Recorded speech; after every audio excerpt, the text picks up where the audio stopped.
Bonsoir, Crémagent Sautir, performance positive. Ça y est, enfin, après des mois de travail, nous sommes arrivés à l'étape de la performance. Oui, nous sommes toujours avec Tuckman et son concept de dynamique de groupe et de cohésion d'équipe. Nous avons vu les 4 étapes, c'est la 4e étape. Nous avons vu la formation, la confrontation, la normalisation et maintenant la performance. Seulement 15% des équipes arrivent à cette étape de performance. C'est là que vous allez pouvoir constater les réels avantages, les avantages compétitifs de votre équipe et qui vous permettent d'atteindre les objectifs fixés, vous permettent d'accomplir la mission que vous avez confiée ou qui a été confiée à votre équipe. Il y a un partage de rôles, de responsabilités. Chaque membre est aussi important. Chaque membre a sa place. Le manager qui amène son équipe à ce stade, à cette étape de performance, peut maintenir et responsabiliser l'équipe pour définir à son tour ses propres objectifs. Il peut enfin sortir la tête du guidon, sortir la tête de l'eau et passer à la stratégie, passer à la projection. Il n'a plus besoin d'être dans tous les détails, de tout décider parce qu'il a confiance et l'équipe a une communication ouverte. Tout est ouvert, tout est sur la table et on avance. C'est là où vous arrivez à une vraie autonomie.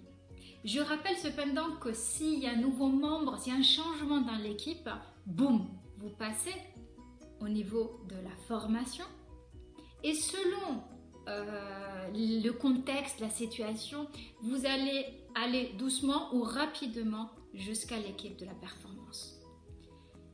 Je voudrais faire une parenthèse sur l'interdépendance parce que c'est là la clé à ce stade de performance.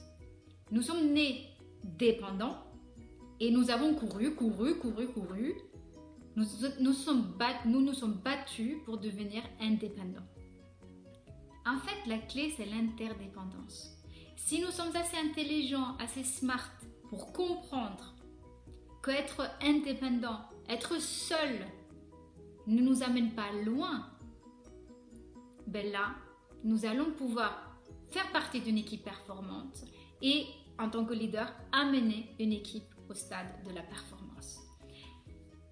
C'est vraiment important pour le développement de l'équipe puisque l'équipe est souple, l'équipe s'adapte, elle est agile, elle répond aux besoins des autres membres de l'équipe et surtout elle répond aux besoins du marché, du business et du client. N'oublions jamais que le client il est là, il est toujours là. Et c'est une équipe productive, fonctionnelle. Et quand je dis productive, elle est productive personnellement pour chacun et collectivement.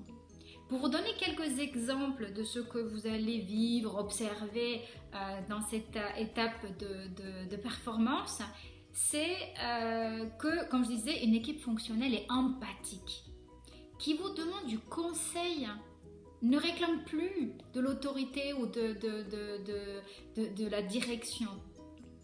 Vous avez une équipe qui est pleine de compréhension quant aux forces et limitations de chacun et ça amène un sentiment général de satisfaction et encore une fois une communication ouverte à tout sujet. Et pour donner encore un dernier exemple, bien sûr dans le descriptif dans la vidéo vous avez d'autres exemples, plein d'exemples, mais là c'est une équipe avec un engagement fort et avec une envie de mesurer la performance.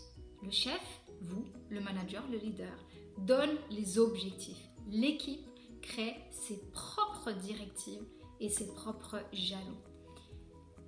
Voilà, vous faites partie des 15% d'équipes qui arrivent au stade de la performance. Voilà comment je clôture le concept de Tuckman. Bien évidemment, il y a plein d'autres choses à lire, à pratiquer. Si vous n'avez pas encore invitez votre équipe à répondre au questionnaire. Si vous n'avez pas répondu vous-même au questionnaire, je vous invite à le faire. Vous allez le trouver dans le document complet. Et je vous remercie de votre écoute et je vous dis à très bientôt pour d'autres sujets qui vont vous amener à maîtriser cette reprise et continuer à développer votre équipe.